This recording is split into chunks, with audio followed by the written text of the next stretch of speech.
একটু কষ্ট করার পরে সাফল্যটা যেন আরো বেশি ভালো লাগে। আসসালামু আলাইকুম এভরিওয়ান, কেমন আছেন সবাই? দিন ধরে আমার এই ড্রেসটা কাটিং করার পরে আজকে 3 দিনের দিন বসেছি জামাটা সেলাই করার জন্য। ড্রেসটা ফুল কমপ্লিট করতে যে আমার টোটাল 4 থেকে 5 দিন সময় লেগে গিয়েছে। আর আগের ভিডিওতে আমি শেয়ার করেছিলাম আপনাদের সাথে যে আমি এই ড্রেসটা কাটিং করছি। যেহেতু বেশ কিছুদিন আগে আমার এই ছোট মিনি বাটারফ্লাই মেশিনটা কিনেছি, মেশিনটা ব্যবহার করে আমার ঘরের টুকটাক কাজগুলো আমি করে থাকি। তো আমি একটু শখ করে নিজের হাতে জামা কাটিং করে এবং নিজে সেলাই করার উদ্যোগ নিয়েছি। তো আসলে দূর থেকে দেখতে যেটা সহজ, কাজ থেকে ততটাই কঠিন। জামাটা মেকিং করার আগে আমি চিন্তাও করিনি যে আমার 4 থেকে 5 দিন সময় লেগে যাবে এটা ফুল রেডি করার জন্য। আর এই ড্রেসের কাপড়টা আমি একটা দোকান থেকে কিনেছিলাম মাত্র 150 টাকা করে গজ। ড্রেসের ভিতরে আমি যে লেসটা ইউজ করেছি সেটা মাত্র 30 টাকা গজ করে আমি মেলা থেকে কিনেছিলাম। ড্রেসটা খুবই সিম্পল রাখার চেষ্টা করেছি, মাত্র নেক লাইনে এবং হাতাতে আমি লেসটা ব্যবহার করেছি। আমার সাইড গুলোতে একটু পাইপিং করে দিয়েছি।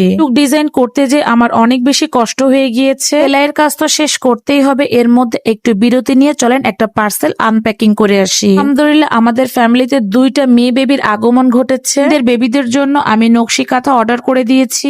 নকশি কাঁথা 10 পিসের কম্বোর দাম মাত্র 1600 টাকা। যদি আমার পেজের নাম বলেন তাহলে ডেলিভারি চার্জ মাত্র 50 টাকা। পূর্ণ বাংলাদেশে হোম ডেলিভারি দেওয়া হবে। এই কাঁথার সাইজ 26x32। যদি কেউ কাস্টমাইজ করে নেয় তাহলে আরো বড় সাইজ দেওয়া যাবে। ক্ষেত্রে দাম বাড়বে সাইজ এবং ডিজাইনের উপর। সব থেকে বেশি ইনভাইট, ফলো, লাইক, কমেন্ট করবে তাদের মধ্যে 3 জনকে 5 পিস করে কাঁথা ফ্রি দেওয়া হবে। সাইজের কাঁথাগুলো সেল করা হয়। কাস্টমাইজ এবং বড়দের কাঁথার জন্য প্রি অর্ডার করতে হবে এবং সময় দিতে হবে। এর কাপড়ের এই প্লেসমেন্ট গুলো আপনারা নিতে পারবেন এবং কাস্টমাইজ করেও অর্ডার দিতে পারবেন। আবারও সেলাইতে ফিরে যাওয়া যায়। এই ডিজাইনটা করতে যে আমার অনেক বেশি কষ্ট হয়ে গিয়েছিল। আমি নেকের ডিজাইনটা পান গলা দিয়েছিলাম। এই ডিজাইনের শেপ অনুযায়ী আমাকে লেসটা বসাতে যে অনেক কষ্ট করতে হয়েছে। ড্রেসটা বানাতে যে কতটা ভুল করেছি তার কোনো হিসাব নেই। এটা বানাতে যে মাথাটা একদম গরম হয়ে যাচ্ছিল, যার কারণে 1 কাপ চা খেয়ে নিলাম আমি। আসলে এই হাতের কাজগুলো একটু ধৈর্য এবং সময় নিয়ে করতে হয়। যদি একটানা মেশিনে বসতাম তাহলে হয়তোবা এতটা সময় লাগতো না আমার এটা মেকিং করতে। তো আমি সারাদিনে কাজের ব্যস্ততার ফাঁকে ফাঁকে এই ড্রেসটা আমি তৈরি করেছি, যার কারণে আমার একটু সময় লেগে গিয়েছে। কিন্তু একটু সময় লাগলেও আশা করি রেজাল্টটা অনেক বেশি ভালো আসবে, কারণ আমি সবসময় বিশ্বাস করি কষ্টের পরেই সুখ আসে। আর এই মেশিনের ভিডিওতে আপনারা অনেকে কমেন্টস করছেন মেশিনটা কোথা থেকে নিয়েছি, কত টাকা নিয়েছে। এটা আমি গুলিস্তানের মেশিনের মার্কেট থেকে কিনেছি। আমার কাছে দাম নিয়েছে 10,500 টাকা।